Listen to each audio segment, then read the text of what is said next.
Namo tassa bhagavato arahato samma sambuddhassa. Namo tassa bhagavato arahato samma sambuddhassa. Namo tassa bhagavato arahato samma sambuddhassa. Buddhang dhammang sanghang namassam.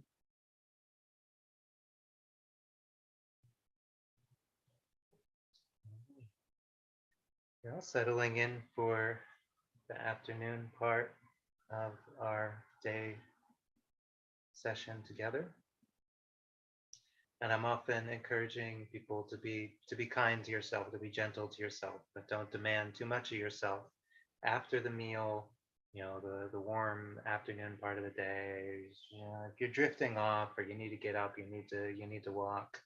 If you don't have glorious, bright, relaxed mind states, some of it's not that you're not trying hard enough.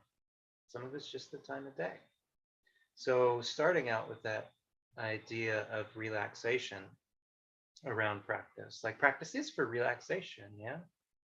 You're unwinding. You're not trying to rev yourself up, yeah. And this is the key distinction that the Buddha made in talking to people who already had meditation practices. He went out there and there was this idea of tapas. You work hard, bring up heat and energy. And he said, no, why don't you cool off? Yeah. And so craving and thirst was related to this heat. And he said that yes, you can doggedly pursue something and just generate all of this heat, but it will never end that way.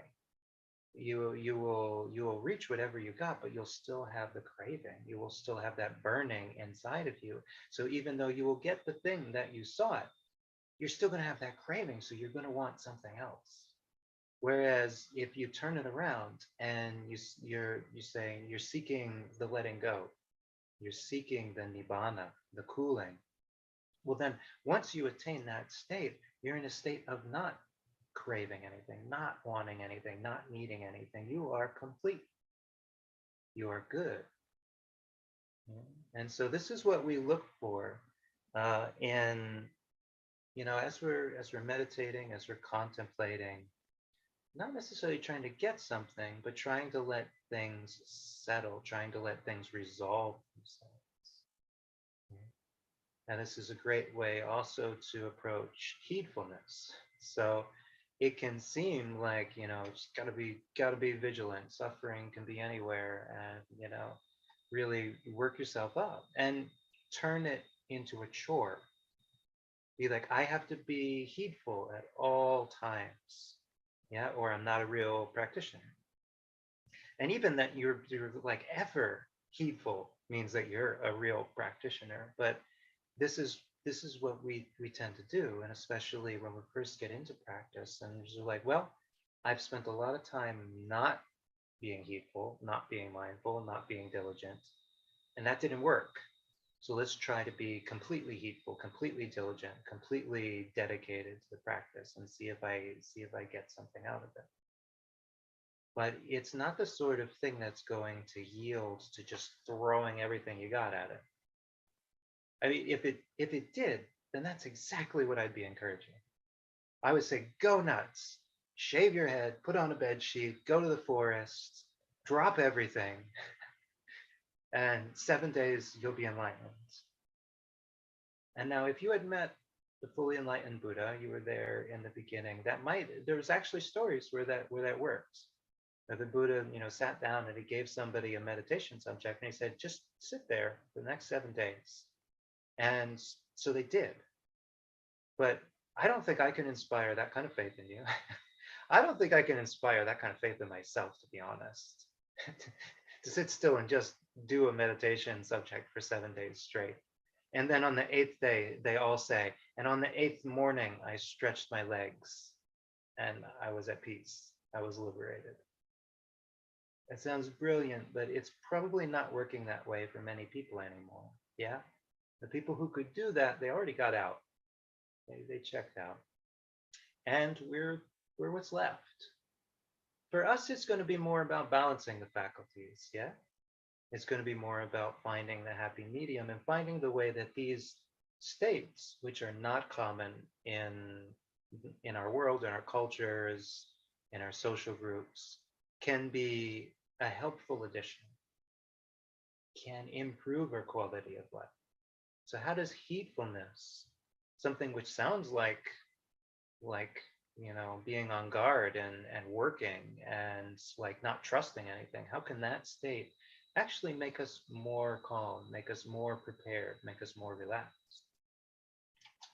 And so that's kind of the thought um, to to look at, to churn on this afternoon is, what is the state and how does it incline towards relaxation? And Laura made a nice uh, comic this morning, a few panels, and it has her standing at the dishwashing sink. The first panel, she's just scrubbing away, and the second panel, crack. And the third panel, she's holding up two pieces of a broken plate, and there's the banner says, "Mindless or heedless? Find out today." That's the tagline for the day long. It's just like, which is it? Yeah. So just take a little pull. So you're working, you're scrubbing, and you accidentally drop the plate. Who thinks you were not mindful? Show of hands. Show of cats. And who thinks you were not heedful? Oh, okay. And who didn't answer because they suspect it's a trick question? Right. I'm just checking.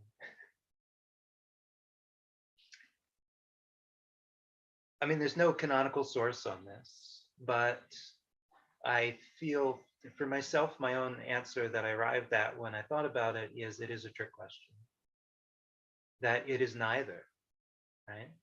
And so, what is mindfulness? What is heedfulness? And what is this experience of something going wrong? So mindfulness is awareness. It can be a simple awareness. It can even be a kind of dumb awareness, to use a simple word for it. It can be just awareness, not necessarily even understanding the context, but you could be there in the moment. You're like totally like feeling the texture of the plate and the warmth of the bubbles, and you're like I'm washing in a clockwise motion, and zoop, it breaks, right? Now you were totally mindful for that whole experience. You were there the whole thing and you watched it go. You're like, and this is slipping, crashing, breaking, regretting, right? And you're mindful for each part of that experience. And that is mindfulness. There is an awareness present in the experience. Your consciousness is there for the experience, it's not missing anything. Often, when we talk about mindfulness as an important factor, we're lumping in something we call sampajanya, which is a contextual awareness. So you can be there at the sink and you're washing, you're like, I'm cleaning the dishes. I ate lunch, now I'm cleaning the dishes, and then I'm gonna go back to sitting and walking. Past, present, and future, wash the dishes, and you're just working away, and then the plate slips because maybe you were thinking about something else for a second, and then it's like, oh, I broke the plate. This came about because I wasn't paying attention. Yeah. And okay, so this is mindfulness comprehension. You were there for the experience. You knew the experience. You knew what it meant. You knew it probably had cause and condition, right? But it actually doesn't imply that you failed at something necessarily. If you go around and you look at, the arahants, the enlightened beings of the world, you're not going to find people who are completely graceful, who never make mistakes, who do everything right. Actually, what you'll find is probably some really nice, simple old men and women who are just like okay with things as they go, and sometimes they might even like yell at you. So there might be, that is like, yeah, you foolish man, how dare you, or they might say, don't do that. That doesn't work. There's no givens, right? But just because we're mindful doesn't mean we're skillful. It doesn't mean we're good at what we do. You can be totally mindful and still drop the plate, yeah, because you're clumsy. You don't have a good grip. Suddenly being aware of the experience, you might alter the way that you're doing things, and that is the benefit of mindfulness, right? It's since you're there for the experience. The first time you might still drop the plate, but the second time and the third time there might be that awareness and that contextual awareness, the sampajanya of past, present, and future, that says, hey, last time I dropped the plate because I wasn't holding it in a good way, and wet plates are slippery, right? That's the function of mindfulness. It says, hey, wait, have I been here before? Last time, how did it go? Can it go better this time? So while you won't find enlightened beings, people who are mindful 24/7, you won't find them to be good at everything they do. What you will find is they get better at what they do. They don't keep making the same mistakes over and over and over, right?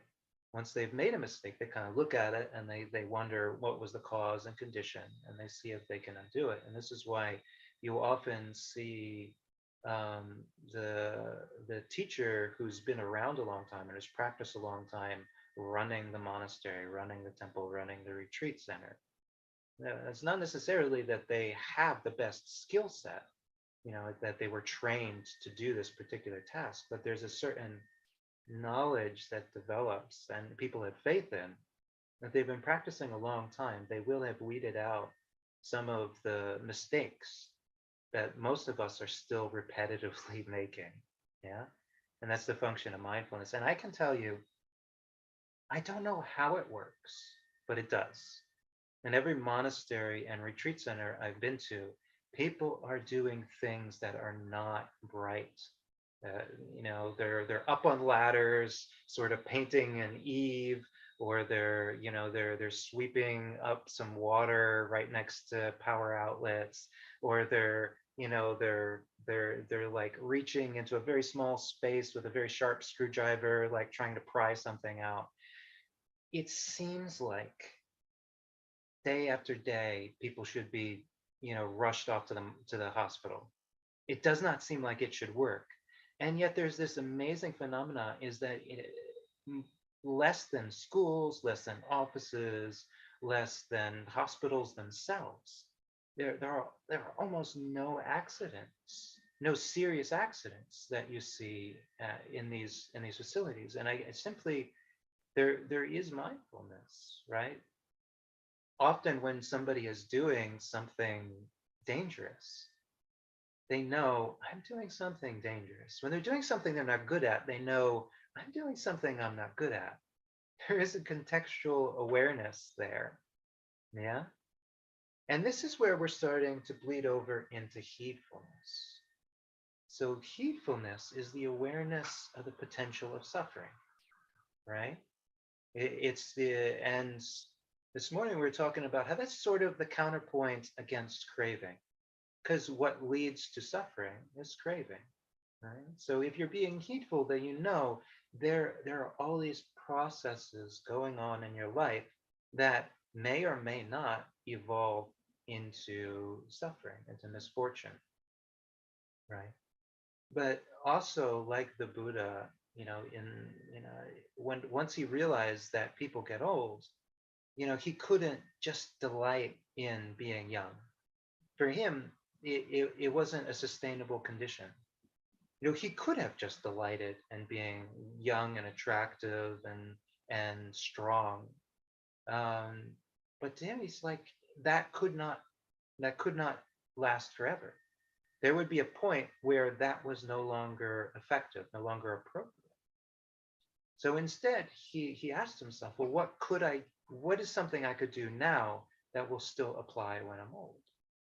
Can I, instead of delighting in something that is also subject to fading away, instead, can I delight in something that isn't subject to fading away? So he let go of the craving and he started to do things that were not delighting in being young, but that were asking, like, how well am I spending my time?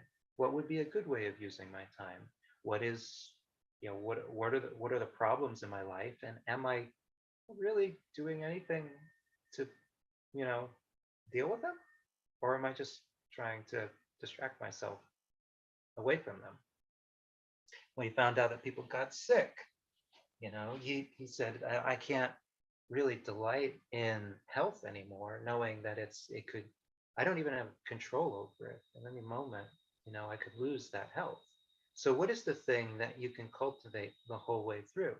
Well, heedfulness is something that you can cultivate now when you're healthy, and you can cultivate when you're sick. You can cultivate it when you're young, you can cultivate it when you're old. When you're, in the beginning of your life, you can cultivate heedfulness, and when you're dying, you can still be heedful. Yeah. This is what we look for. We look for states that are not subject to conditions, that are not subject to aging, sickness, and death. Yeah. And heedfulness is this awareness that there is this potential of suffering, there's this potential of misfortune. But now, standing there at the dishwashing sink, if you're heedful, you might know there's a potential I could drop this plate. But now, if you end up dropping the plate, does it mean you were not heedful? And I would say no. What's going to happen instead is that when you drop the plate, you'll go, oh, huh, yeah, I broke another plate. The heedfulness is that it's the knowledge before you drop the plate that plates are impermanent, that I should not get attached to this plate. If I were to get attached to this plate, and this plate, since this plate is fragile and something were to happen to it, then at the time that something happened to it, since I would be attached to it, I would suffer, right? The heedfulness is that which precedes the disaster, but you know that disaster is possible. Because you know that disaster is possible, you don't invest yourself. And because you don't invest yourself, it doesn't have the same amount of sting. And this is like we were talking about last night with craving. Is that difference between a disaster and the mental suffering around the disaster. Heedfulness is what precedes, you know, this experience, which takes all of the mental suffering away, because it's almost like we see it coming, and the reality is we don't see it coming exactly. We just know that it is possible, but because we know it's possible, it still doesn't surprise us that much. So yesterday, Jim and Laura and I were um, we were traveling, and we stopped at a roadside restaurant. Yeah, and now you're at a nice restaurant. The food comes out. I think we're just dishing it out, and this is an incredible opportunity for just delighting. There's good company. It's beautiful weather. We got delicious food. Can't wait to get in that. We're right next to a road, and there's a fender bender. Like, one car smashes into another. It crunches the radiator of the back car and sprays coolant all over the ground. And the two cars come to a stop about 100 feet away from us. Yeah. Now this is it was interesting, sort of relating to that. Because even though we had nice company, nice weather, nice food, and there was an awareness, this is nice. Still, there wasn't that, everything's going to be all right. Everything's going to be good.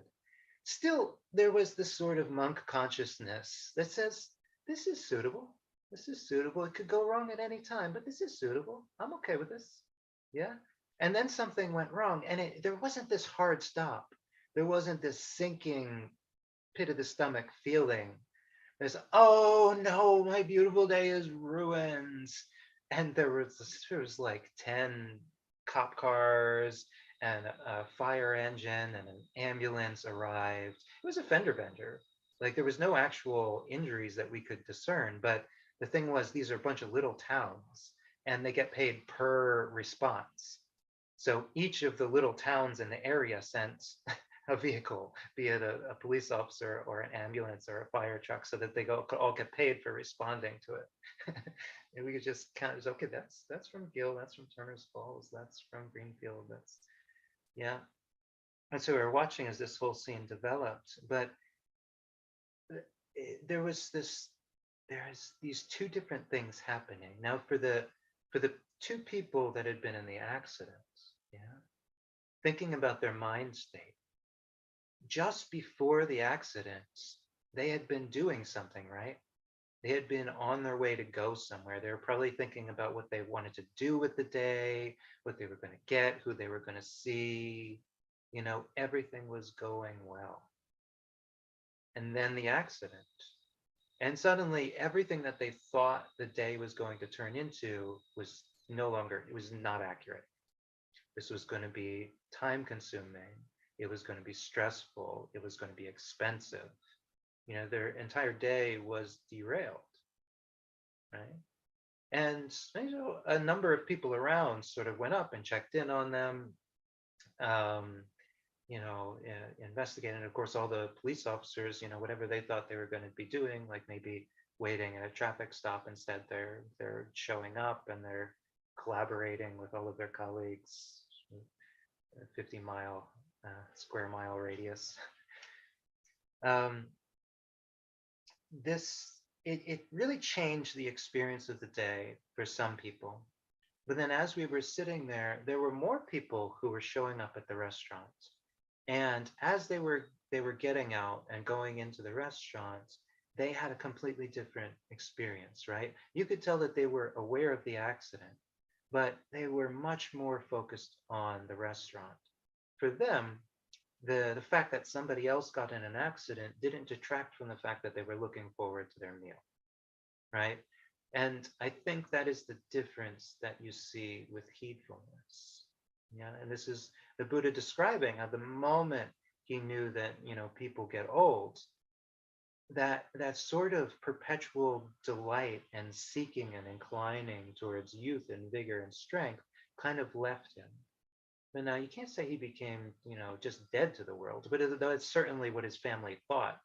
Like, oh no, our perfect, party loving prince is gone. And they were right, but in a way, he never really existed. That condition was based on ignorance. It couldn't last forever.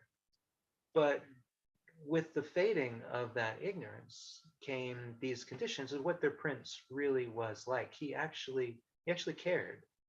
The delighting in something was just based on not knowing there was anything else. But once he knew that other things could happen, his whole experience of being in a body changed.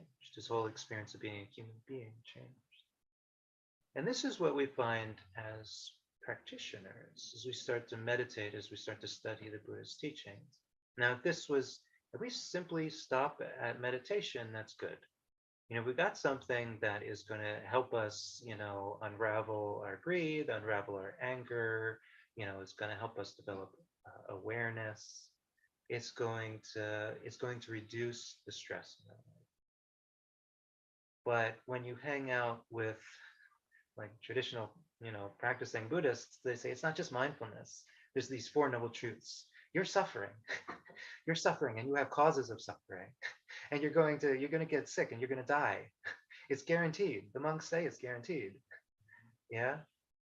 And somehow they say it with a smile. Why is that? It does sound a little weird. But what we're getting at is the condition of delighting in something that is fickle and temporary and could go at any moment is not actually that great. Yeah. It's leading you towards a greater suffering.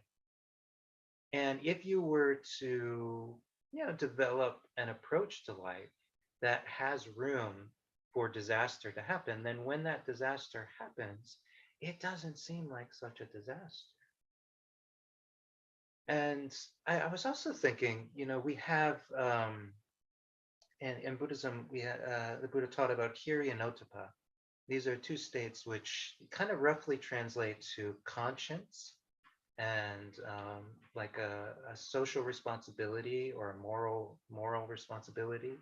And it deals with how we relate to doing things that we know harm ourselves and how we relate to doing things that we know harm others. And these are unpleasant but beneficial states. Again, when your conscience is telling you that was bad, you shouldn't have done that. It doesn't feel good, actually, does it? No, and you can't get it to be quiet either. You're like, okay, yeah, yeah, yeah, I know it was bad, and you're like, that was really bad, and you're like, I know, I get it. It was bad. I'm sorry, right? But this happens after we've done something wrong, right? Now, what would it be like before we do the thing wrong if the mental energy was gathering towards not doing that? Again, mindfulness kind of plays into this. It's like, okay, last time I lashed out in anger and it didn't work out. It really didn't work out. And then I felt regret. My conscience, started talking to me. Heedfulness is also at play, yeah? When there's the potential to do something that'll get us in trouble, our heedfulness should be telling us, wait, there's a potential for harm here. Yeah? And we can just wait until we do the thing that gets us in trouble, and then we can develop a really strong conscience that will try to dislodge us from doing that thing in the future. Or we can start to develop more heedfulness around those things which are the cause of the problem. So, in any environment, say like a monastery or an office, um, a place where we work or a place where we interact with other people, basically anytime humans get together, there's a potential for suffering, right? There's a potential for acting on greed, on hatred, on delusion. And if we do that, there's going to be problems. Right? So what starts to happen with a practitioner is they start to say, well, if I say the wrong thing, there will be trouble. And so there's this little function in the back of the mind that's saying, hey, don't just say the first thing that comes to your mind. And that's all it does. Yeah? It's just saying there is the potential for putting your foot in your mouth. So take a moment and think about what you're saying before you say it. And once this gets going, you find that you need the hiri and the ottappa, the conscience and the remorse, a lot less. Yeah? Because you're saying a lot less. And you're noticing the potential to say things that you won't regret. Yeah. And you start to recognize you could say that instead. So this is what heedfulness is actually like. Yeah. It's sort of like that suffering can come. And that state is not itself suffering. Like this doesn't have to be work. Yeah. It's not like you have to sit here and be like, okay, where's the suffering going to come from? The simple awareness that suffering is possible, that things can go wrong, is kind of a relaxed state. And that's what we should try to find, in ourselves. It's like, would it not be better to be cool, to be relaxed, to be assuming that something's going to go wrong, like not investing ourselves into our plans and our expectations and our anticipations, not saying, oh, I'm going to have the best day, I'm going to do this and do this and do this and do this, but saying, okay, well, we have another day. I mean, I'd like to do this, I'd like to do this, I'd like to do this. Let's see how much of that we can get to. And just knowing that a lot of it is out of your control. Yeah, you're going to head off to the first thing, but something might happen there that you didn't expect, which might alter how soon, or even if you get to the second thing or the third thing, right? And that actually can be quite a cool and even noble state, right? This is how the Buddha starts. There is a whole chapter of the Dhammapada on heedfulness, and the Buddha uses a lot of these symbols. Like he's warning you, you could be, you could be heedless. Yeah, you could do it, and that's the basic state of people. Is the basic state of the people who were on the road. They probably were not expecting to get in an accident. I can't read their minds, but I'm saying statistically, probably, yeah. And then the accident came as such a shock because you got to think about it. If they knew they were going to get in the accident, why would they have been driving there? Why would they have been going too fast? Why wouldn't they have been able to see that the person in front of them was screeching to a stop at the stop sign, right? When you're just a little bit more heedful, you do things a bit more intentionally, a bit more gradually. And so the Buddha says, being heedless is like a sleeping village that gets carried away by a flood. Now, again, this is not a moral judgment. Yeah, villages get carried away by floods. This happens in the world. People get in car accidents. I've been in a car accident. I was in a car accident after years of being a monk and meditating and practicing and being heedful. Yeah, it doesn't mean you're good at everything, but there's also something that starts to develop. The heedfulness is your ability to process and to adjust.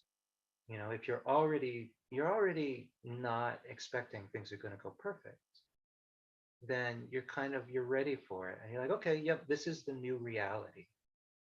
The new reality is the dish is broken. So what do I do in this new reality? And you'd be like, how could this happen? Oh, what am I going to do without this plate? You're simply saying, okay, what am I going to do without this plate? And you say, okay, these go in the trash. You know, go buy a new plate, and you move on. And that wasn't necessarily a disaster. It wasn't necessarily suffering. Sort of like talking about the monk who had the teacup, and the teacup breaks, and he's like, oh, thank goodness. He's freed of all the effort of trying to protect that teacup, because it is a lot of effort to protect our stuff, and we don't know when the disaster is going to come. But when it does come, then at least the anticipation doesn't have to. We don't have to anticipate it anymore. It happened. Here we are. And the Buddha says one who is heedful is like one who is wide awake among those people who are sleeping. Not a moral judgment, but look at that. There's a qualitative shift. The person who's heedful sees disaster coming, and sometimes that's all that's needed to avoid it. And yeah, you be more careful, be more attentive, be more thoughtful, and some disasters really won't even happen.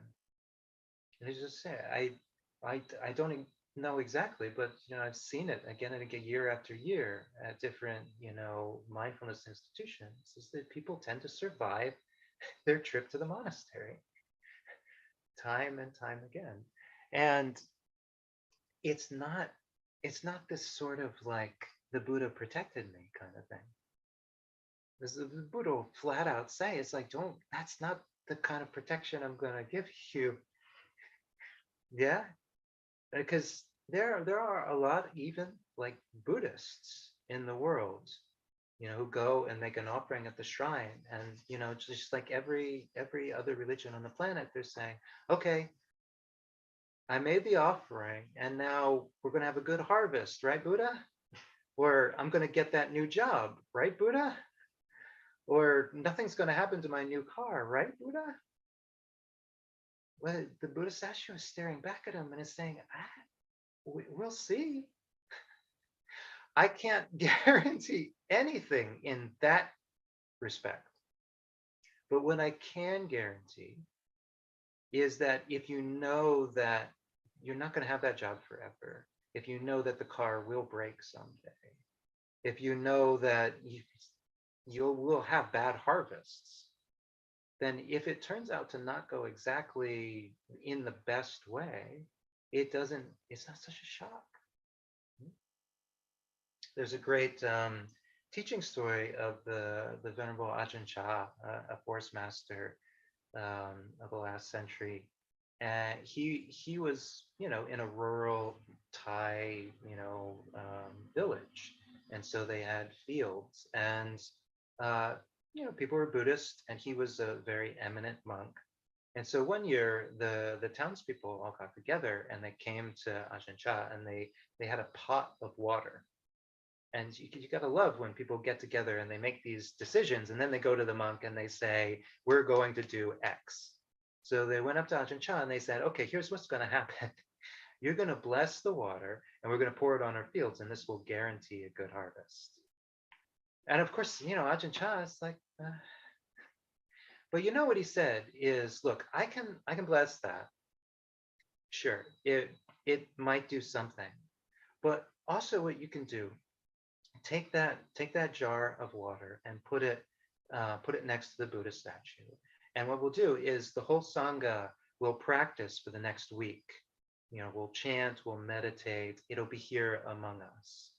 And the Buddha himself said that the merit of a practicing sangha, of a practicing community, is infinitely more powerful than the merit of even a Buddha. No one person, no matter how good they are, is as powerful a blessing for the world as people working together. And what happened in that little village is that half the people said, yeah, no. Bless the water, we'll take it and we'll put it on the fields. You know, you don't hold out on us. Yeah. And Ajahn Chah's like, okay, great. Jayanto Bodhiya Mule Sakyanan. And they did the chant, they took the water, they put it on the fields, and they got what they got. The other half kind of said, well, they looked at each other and was like, he's the Ajahn. So who are we to argue with Ajahn Chah? And so they separated the water out and they put it in the vase and instead of just, they wanted to be sure they were getting the genuine article. They didn't want the monks to drink the water and then just put another jar of water on the shrine on the last day. Yeah. So they came to the chanting every day and they were joining in. And so they got the whole week, they got a tangible experience of, okay, so this is what a practicing Sangha actually looks like. And they were looking to their left and looking to their right and seeing like, okay, yeah, even if we have a bad harvest, we'll have a bad harvest together, right, guys? And hey, they eat whatever we have to offer. So they're in the same boat too. We're all in this together. And so at the end of the week, they took the water and they poured it on the field. And the reality is, at the end of the harvest season, everybody got what they got based on what the clouds were doing. The clouds probably really didn't care. They didn't just go on the fields that they had chanted for, or just go on the field that they had left it with the Sangha.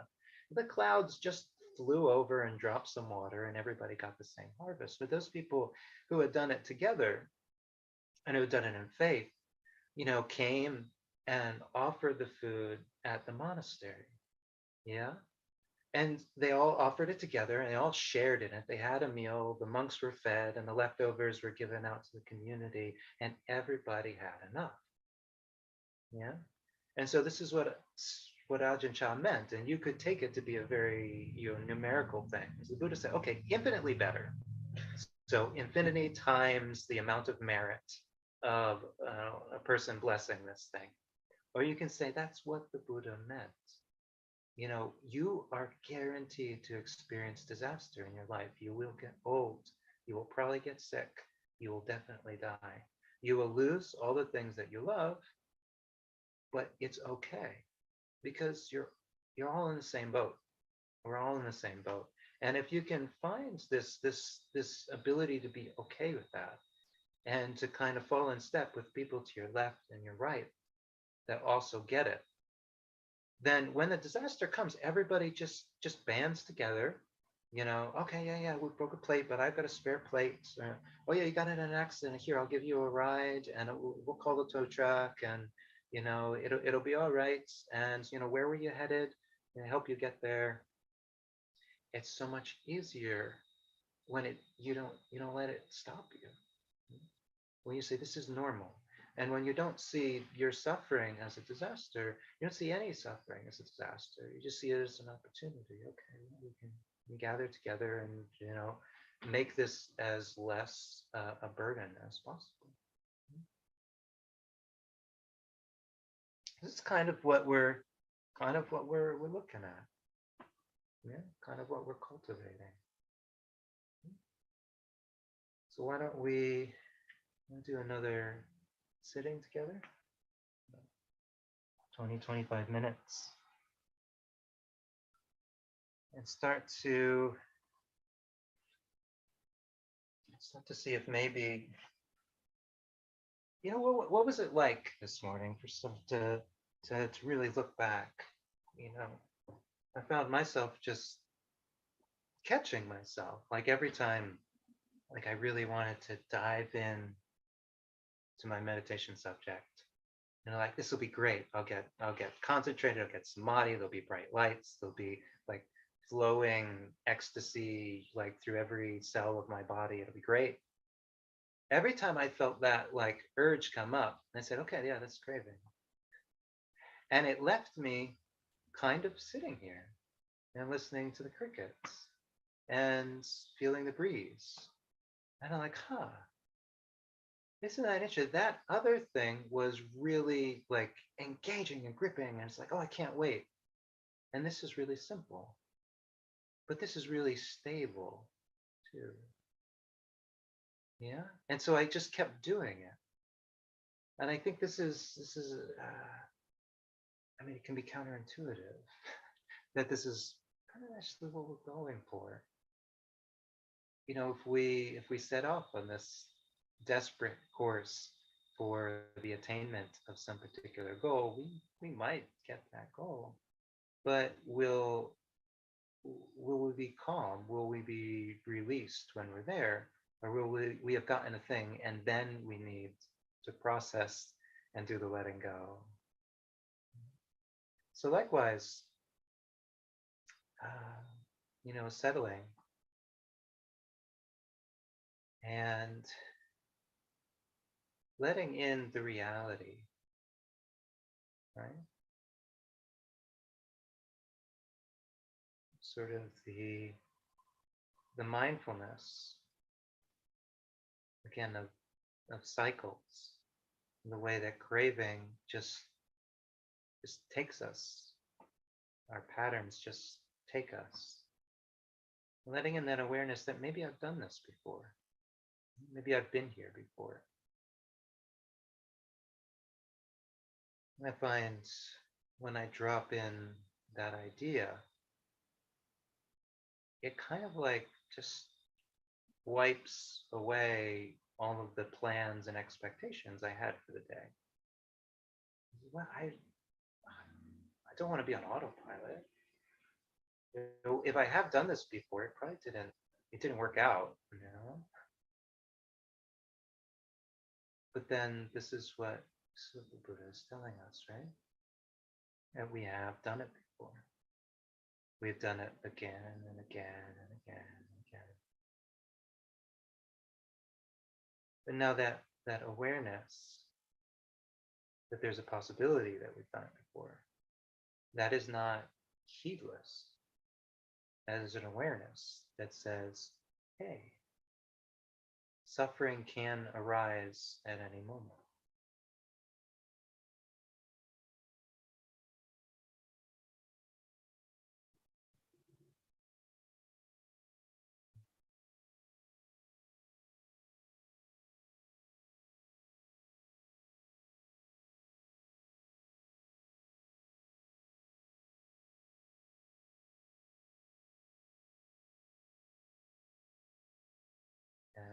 as we're sitting here, you'll all have different conditions, different weather. We were looking at a day that was a good day for sitting and walking, and then it started to rain.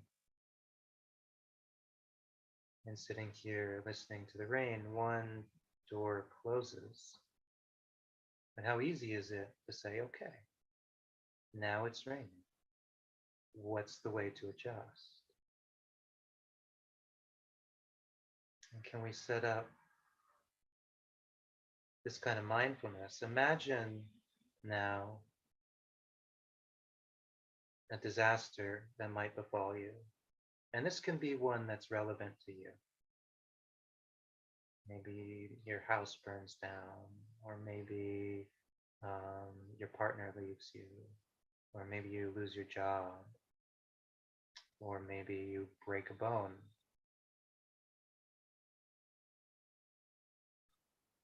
I'll give you a minute to just think of one, and just one. This is not a competition. Nobody's going to have the best one. Just find one that you're like, okay, yeah, that would be a real bummer.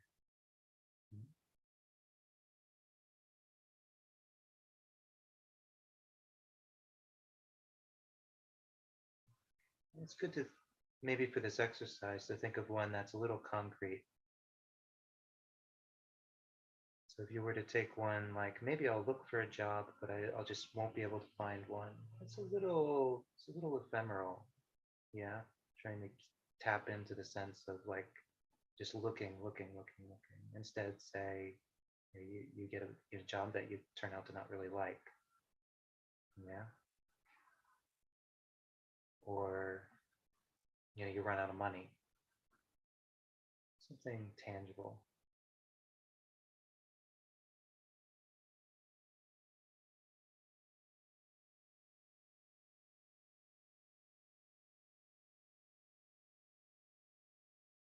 Now allow yourself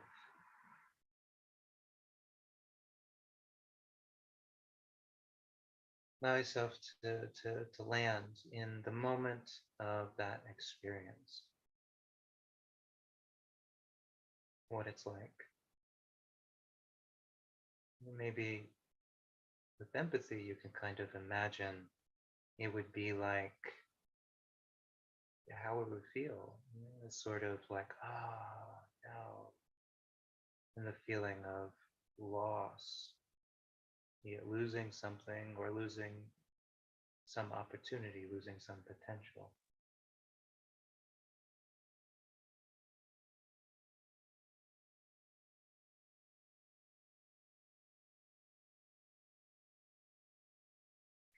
Now, imagine yourself there in that moment. What would you do next?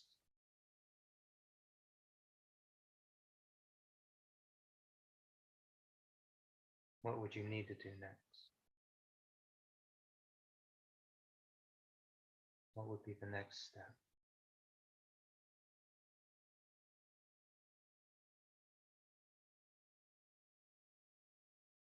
Your house burned down, you might need to find somewhere to stay.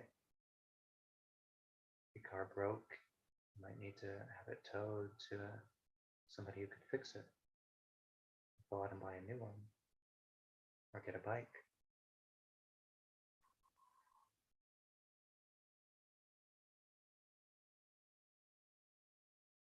And now thinking of what you would need to do next,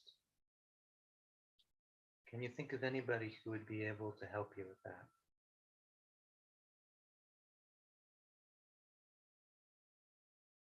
You might have a little spare time, spare money, or spare advice.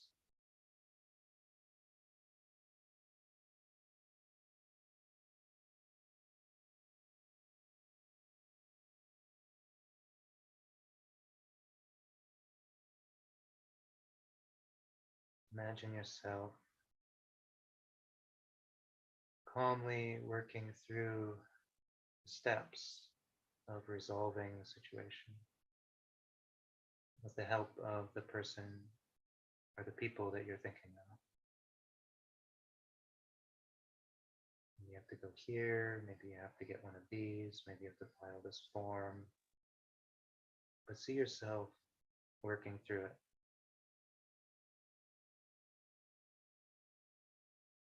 Can you see the potential for any good things or good interactions happening along the way?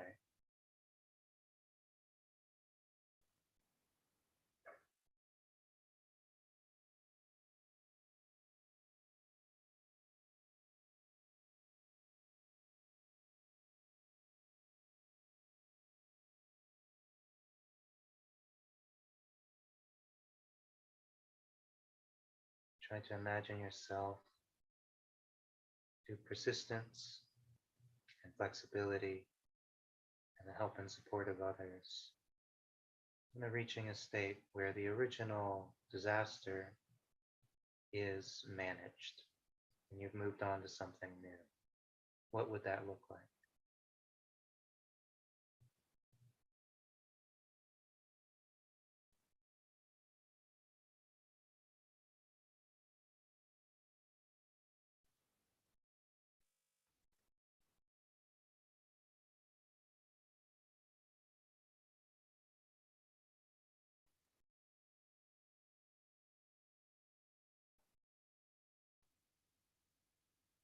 And now I ask you, looking at the whole scenario, the disaster, the deciding what to do next, getting a support,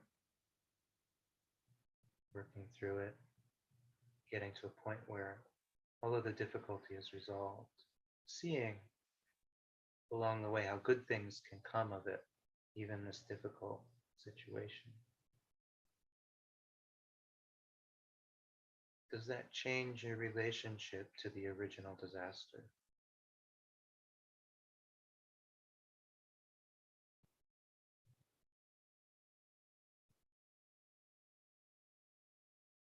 Maybe even if it doesn't make the disaster seem like a blessing in disguise, though that's possible.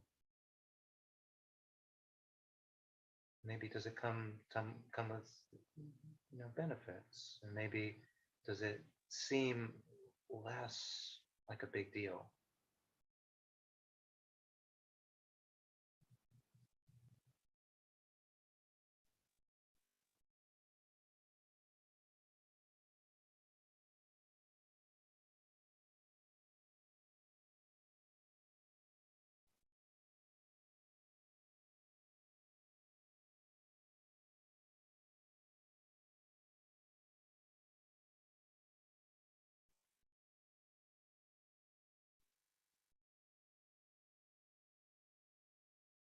This is this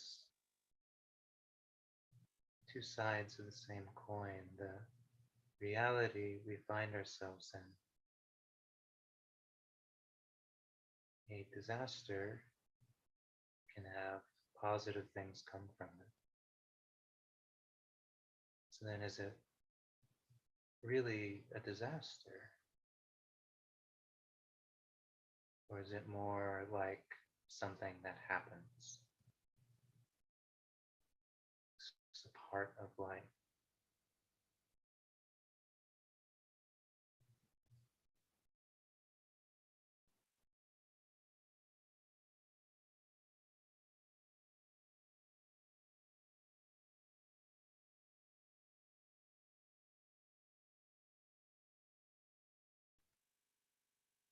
Does this feel like something we can apply to other aspects of our life, or that we could kind of hold on to and carry with us?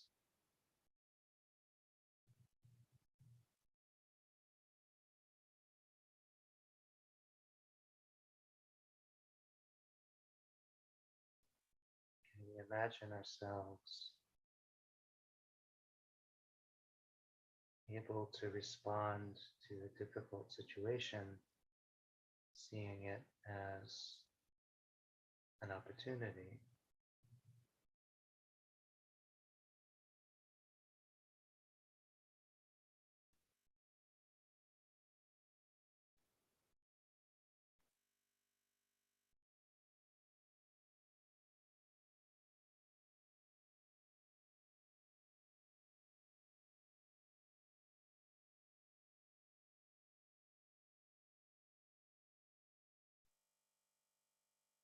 This is maybe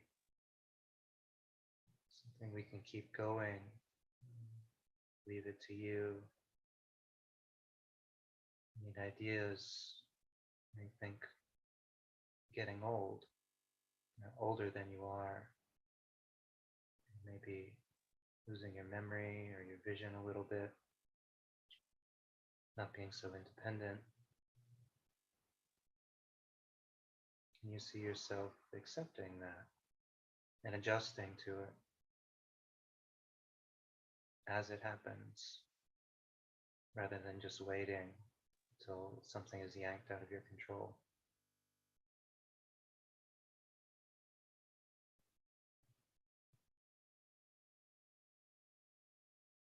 Can you see yourself taking care of yourself,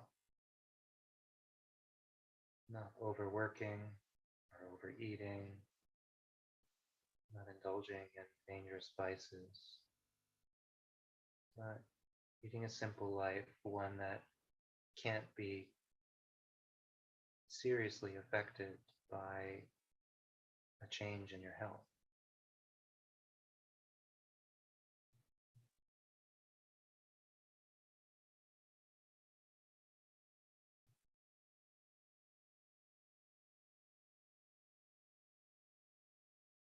What would it be like to be ready for yourself and the people around you to get sick and just be able to seamlessly adapt?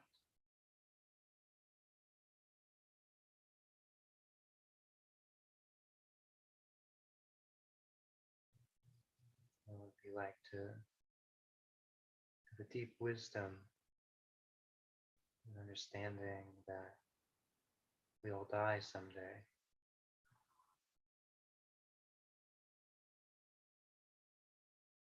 Will that change how you relate to everybody, young and middle aged and old? It change how you relate to yourself and to your goals.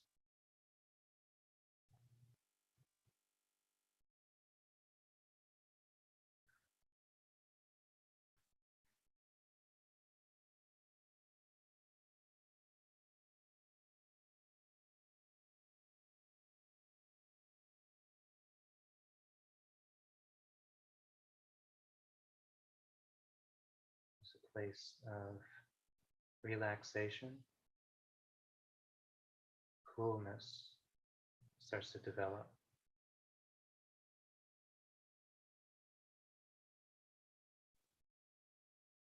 If you can contemplate all of these disasters, then what can really harm you? What could be worse than these things? You could take these in stride.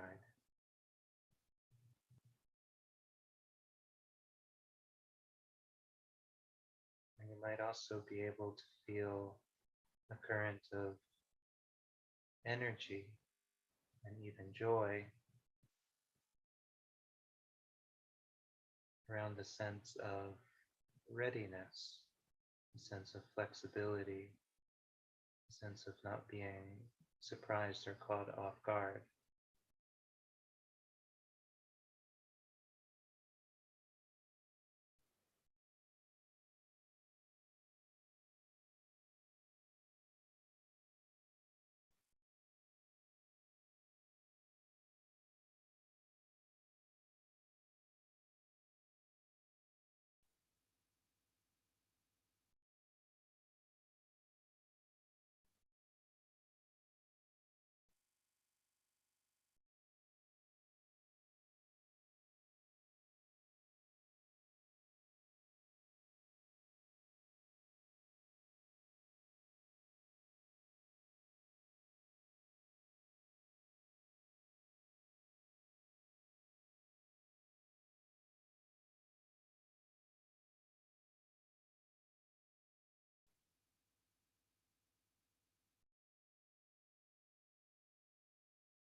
rather than rushing off in search of some pleasant state,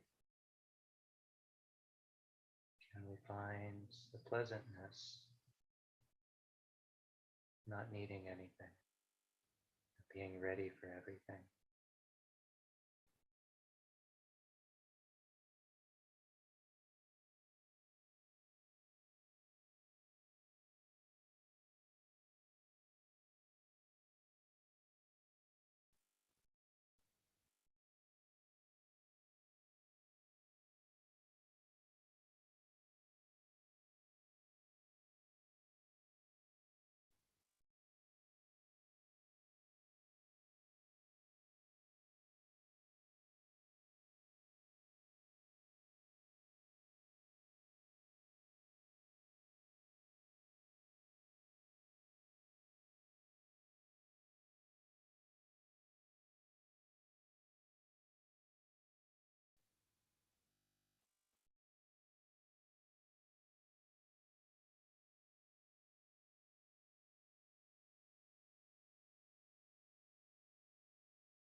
right? So we have an afternoon opportunity to practice. Um, we've got um, a little over 3 hours for sitting and walking. I think maybe I'll leave it up to each person to figure out what works best. If you have no idea, then just change on the half hour. Yeah, sit, walk, sit, walk, sit, walk, sit, walk, sit, walk. But you can also tailor it a bit. I say maybe 45, 45, or do a half hour, then an hour. Just feel it out.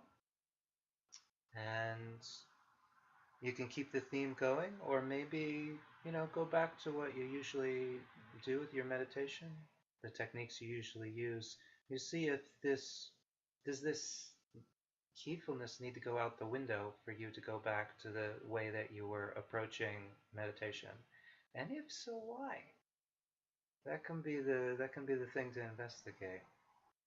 Like, why could you not do the two things at the same time? Or can you do the meditation just the way that you like it, sort of knowing that it might not go the way that you like it to go?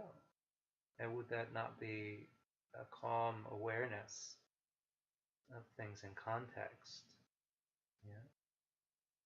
And would that be a bit more relaxed? Could this help you, shift perspectives on things so that you get the benefit of meditation either way, whether or not it goes exactly like you plan. Okay, so we'll sit and walk, and anybody who's still here at 5, then we'll have the chance for so the wrapping up, question answer discussion. Um, could be a good time. Again, that's Eastern time. Okay.